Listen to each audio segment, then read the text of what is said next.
Naturalisasi terus. Sampai kapan kita mau bergantung pada pemain keturunan?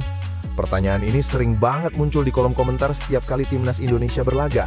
Tapi, Tahamata punya jawaban yang sangat berkelas. Sebagai kepala pemandu bakat timnas Indonesia, Simon nggak mau kita cuma sekedar numpang lewat dengan hasil instan.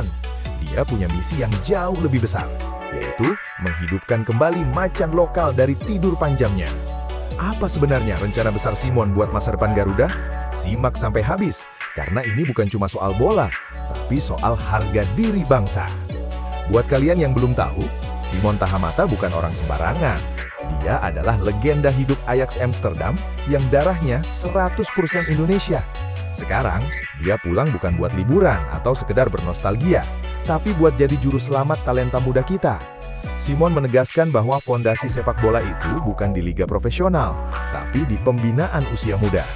Dia nggak mau kita cuma sibuk nyari pemain di luar negeri, sementara mutiara-mutiara di dalam negeri terkubur begitu saja, karena nggak ada yang memolesnya dengan benar. Menariknya, Simon sebenarnya nggak anti dengan program naturalisasi.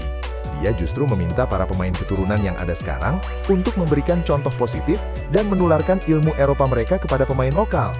Tapi, garis bawahnya sangat jelas. Jangan sampai kita ketergantungan.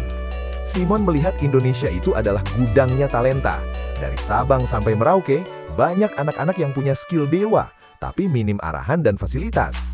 Fokus Simon sekarang adalah mencari berlian kasar ini dan membina mereka secara sistematis. Dia pengen suatu saat nanti, timnas kita diisi oleh pemain-pemain hasil didikan tanah air, yang kualitas fisiknya dan tekniknya nggak kalah sama pemain Eropa. Tentu saja, mewujudkan visi ini nggak semudah membalikan telapak tangan. Masalah infrastruktur dan kurikulum latihan di akar rumput seringkali jadi hambatan utama. Tapi, dengan pengalaman puluhan tahun Simon di Belanda, dia membawa standar baru dalam metode pemanduan bakat kita.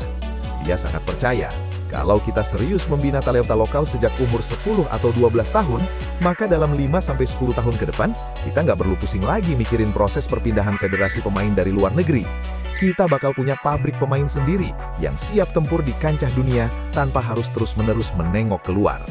Jadi pesannya sangat jelas, naturalisasi mungkin solusi jangka pendek, tapi pembinaan lokal adalah harga mati buat kejayaan jangka panjang. Simon Tahamata sudah mulai bergerak, sekarang giliran sistem sepak bola kita yang harus mendukungnya secara total. Gimana menurut kalian?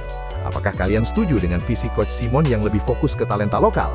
Atau menurut kalian kita masih butuh lebih banyak pemain naturalisasi buat ngejar prestasi secara cepat? Tulis pendapat jujur kalian di kolom komentar bawah. Jangan lupa like, subscribe, dan nyalain loncengnya biar nggak ketinggalan info panas seputar timnas Indonesia.